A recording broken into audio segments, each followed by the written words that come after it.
Peggy 18.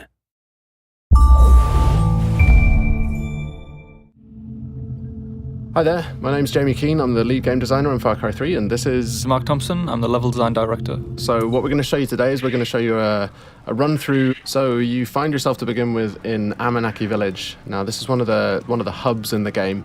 It's kind of a friendly area where you can rest, recuperate, you're going to feel a bit of the life of the world, but you're never under threat here. You can also do things like you can go to the store and buy new weapons and things like that, but it's basically your safe haven in the world. I was out hunting this morning, got lucky. So at this point, if you look at the mini-map, it doesn't have a lot of useful information on it. Actually, it's almost entirely useless, apart from the radio tower icon you can see there. Whenever you get to a new area of the world, the map will look like this. So the first thing you need to do is find the nearest radio tower, which is generally a visible landmark on the horizon. And then you need to head up there and take off the GPS scrambling device, which Vas and his pirates have put there. So they're always going to be pretty much in high places in the world, areas that you're going to find easy to see. We wanted to make it a slightly different challenge to the rest of the gameplay. A lot of the gameplay in the world is combat oriented, whereas this we wanted to make much more of a kind of a jumping puzzle.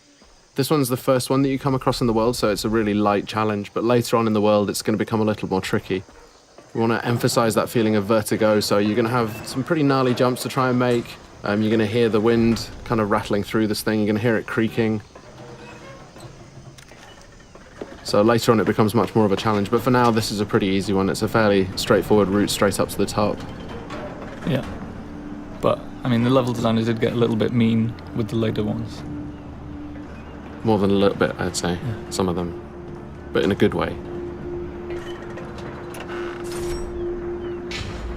It's a good job they don't do anything like put their names in the credits so everybody knows who they are. So you can't find people on the internet like that anymore. No. All right, so you can see a bit of the size of the scale of the world. We're showing about 1/20th of the world in this demo, so you can just take a little bit of a look around and you can see the kind of the overall scope of the game as a whole.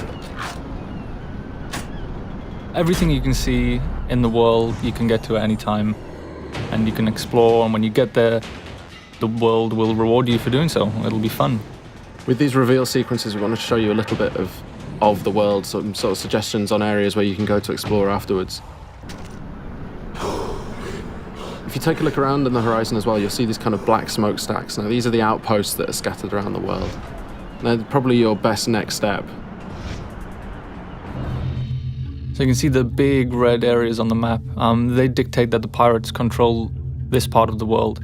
So when you move around the world, you might be ambushed, you might come across roadblocks as you're driving around. But what you can do is, if you head to the outpost, you can actually take it back and claim this part of the island as your own, well, as yours along with the rebels, the Rakyat. So gradually as you move through the world, you end up kind of cleaning the map. And taking it back for the locals, which in turn makes life easier for you as you move around. Right, so we spotted a couple of goats.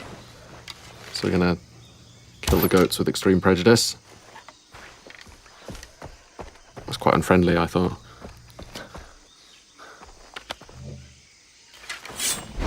That was more unfriendly, though. Yes, certainly. Yeah.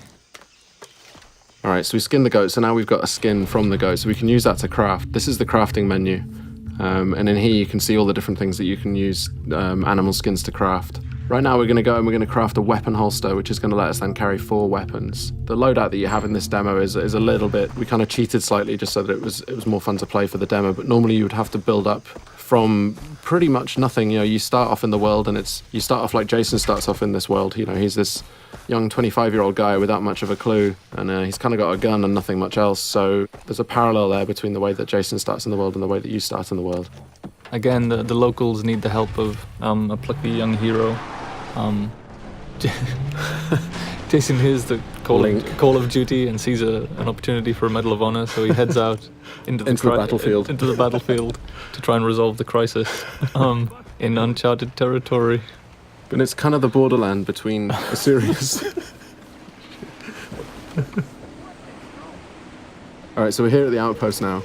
Now we've got the camera out, which is going to give us a kind of a bit of a chance to look around and spot some enemies, tag them so we can work out a better route, a better path. This is one of the things that wasn't part of Far Cry 2 really, but It was a cool feature in Far Cry 1 that we liked, so we brought it back. And these outposts as well, they're going to really change the feel of the world. If you take them out, then you control the area, and then the Rakyat are going to move in. It's no longer going to be enemy controlled, it's going to be friendly controlled, so it's much easier for you to move around in the world. But you've got to take it out first. And one of the things you want to avoid is getting these guys to set the alarm off. So you can approach it just all guns blazing, or you can charge in and well, not charge in fact, but take it a bit easier and try and do more of a stealth route. Spot the guys first, try not to get spotted. If they do spot you, they're going to run for an alarm, so you want to stop them setting that alarm off.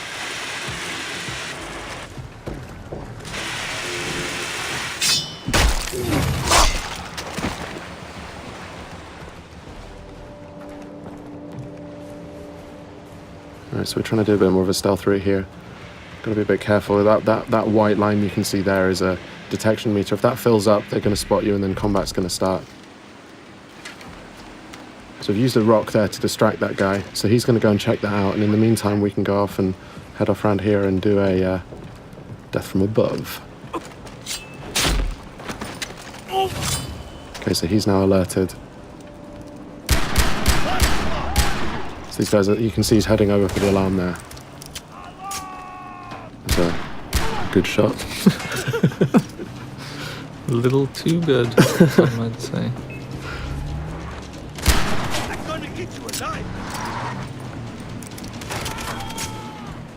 Alright, so it's all kicked off now because they can hear you. So this is the thing. I mean, once you do go weapons loud, the world reacts to it, and the world's going to come and find out and see what you're up to.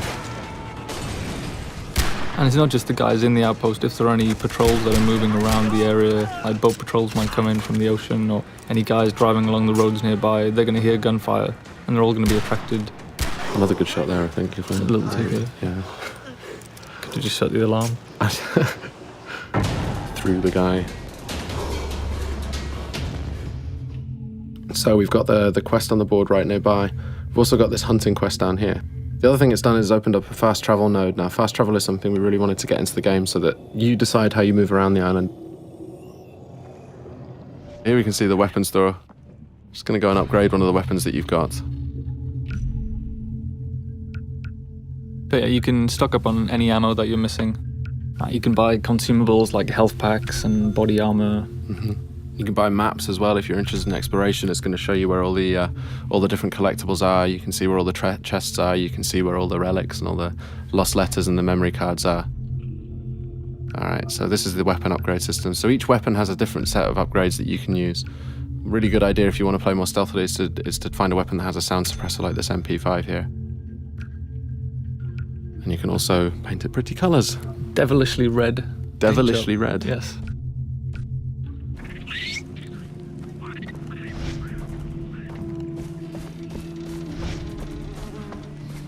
Alright, moving up to take this quest, which is just on the board over here.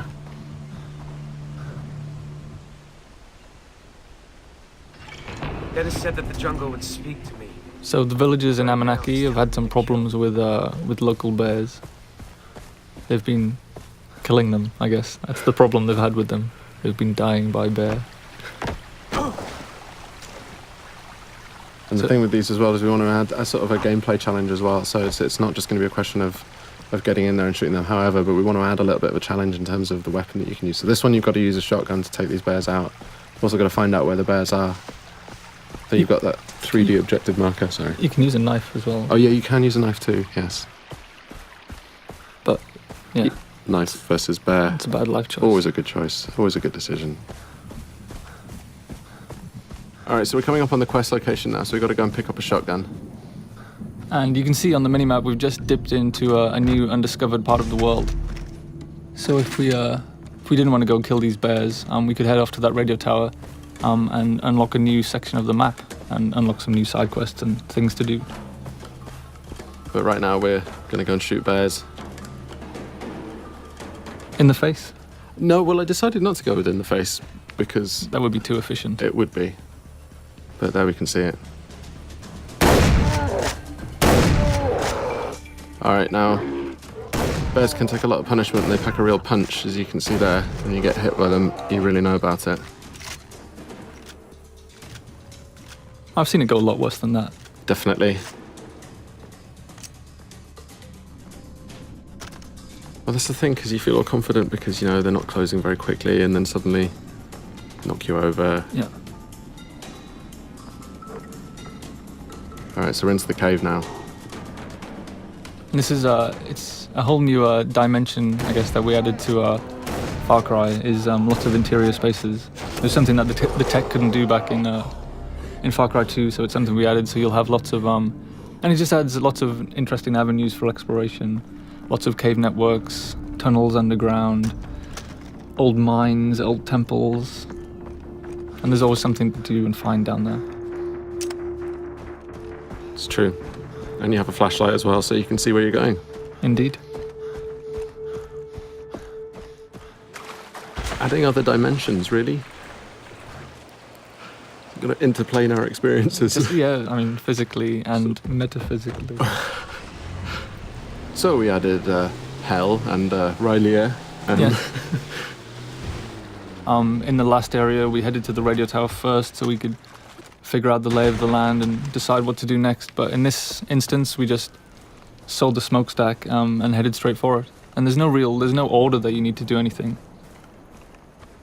No, I mean, you don't have to do any of these things if you don't want to. It's just going to make it more difficult to... Oh, I think I heard a tiger.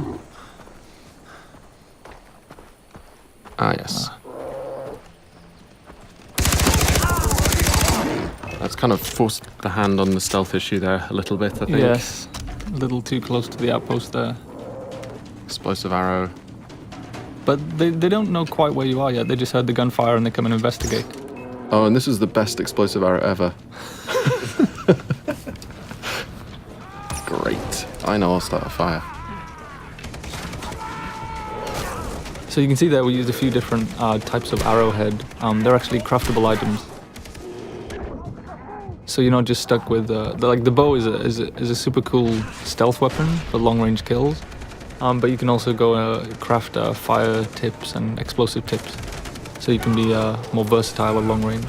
But it still stays stealthy even if you've got those kind of like more full-on arrowheads on them. Stealthy explosions. Yes. Stealth explosions. I think we should do that in the real one as well, actually. Stealth explosion.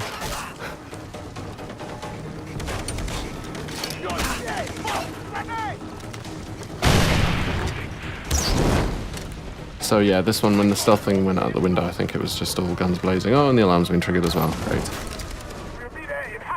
But you can see we've got, obviously the fire tech is back from Far Cry 2. I wanted to really make sure that we kept that one in. It's a really important part of the gameplay. You can really kind of corral people using fire. And the wildlife as well. And the wildlife too. Now you may have heard just on the VO there, they're letting you know which direction that they're coming in from, so you can kind of prepare. If you've got a little bit of time, you can see that countdown ticker, and you can kind of prepare for when these guys come in. That was a warm welcome. Yes. And there he goes, flying through the air.